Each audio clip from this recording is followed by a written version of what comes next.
है। इसीलिए इस वक्त एक भारत का नागरिक होने के नाते उन लोगों के प्रति, सब लोगों को इस वक्त हम यही कह सकते हैं कि एक प्रार्थना का भाव रखना चाहिए। जो लोग एलओसी के आसपास रहते हैं या जो लोग बॉर्डर एरियाज में रहते हैं, उन पर सोचिए, क्योंकि जब कोई पड़ोसी देश अटैक करता है तो सबसे पहले जद में वही आते हैं, क्योंकि बॉर्डर एरियाज ही वो इलाका होता है जो सॉफ्ट टारगेट होता है, जहां से सीधे तौर पर या तो सेना की कार्रवाई या फिर एयर स्ट्राइक्स या फिर ड्रोन हमले या फिर जासूसी, मोर्टार, गोलियां सबसे पहले उन्हीं तक पहुंचती हैं। इसीलिए लाइन ऑफ कंट्रोल के आसपास रहने वाले नागरिकों के लिए हमेशा से कहा जाता है कि देश की सुरक्षा में उनका भी योगदान होता है। कोई भी गोली अगर देश पर चलती है, कोई भी हमला अगर देश पर होता है, तो सबसे पहले अपने सीने पर यही लोग लेते हैं।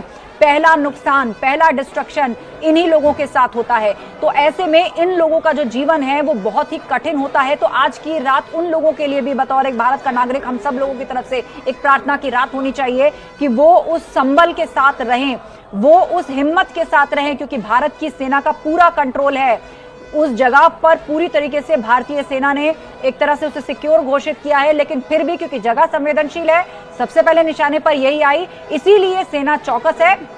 पर लोगों के लिए बत्तियां ऑन करवाकर एक संदेश ये है कि हाँ, अब उनको डरने की, घबराने की जरूरत नहीं है। और वैसे अगर आप जम्मू कश्मीर की बात करें तो यहाँ का इतिहास अगर आप उठा करके देखेंगी तो सबसे ज्यादा खौफ के साए में रहने वाले लोग यही रहे हैं। चाहे वो कश्मीर दंगों की बात हो, वहां से कश्मीर छोड़कर पलायन करने की बात हो, बहुत सारे लोग जम्मू रहे जिन्होंने दंगों का दंश झेला, उस हिंसा को देखा, भारत के अलग अलग कोनों में आकर बसे। पूर्व में भी कई दशक में आप उठाकर देखिए, सबसे पहले जो टेररिस्ट अटैक्स हैं उनके दायरे में यही लोग आते हैं। आए दिन जब पाकिस्तान सीज फायर का उल्लंघन करता है तो सबसे पहले उनकी गोलियां और मोर्टार जो हैं वो उन्हीं के घरों पे चलती हैं। इनके महिलाओं, बच्चों को नुकसान होता है, लोगों की मृत्यु होती है। तो ऐसे में कहीं ना कहीं इनके अंदर इस तरह के हिंसा के साथ इनका पूरा जीवन जो है वो निकलता है।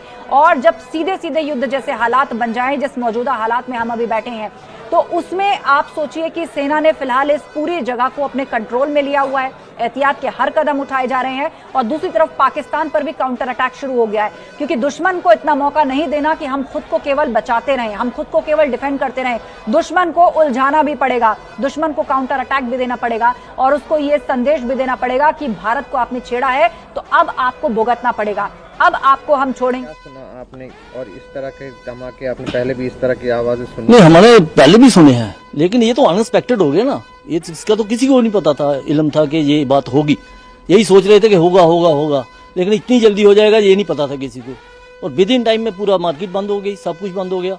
हमने सिविल डिफेंस वालों ने अपना काम शुरू कर दिया यहाँ के हॉस्पिटल में आगे कि कोई ऐसी कैजुअलिटी या कोई ऐसा बन जाए तो फिर हम उसको आपदा स्थिति में उसको डील करें। किस तरह की आवाज कितनी ज्यादा थी? इतनी ज्यादा आवाज थी कि छोटा बच्चा डर जाता था उससे, जितना ब्लास्ट हो रहा था जिस किस्म का।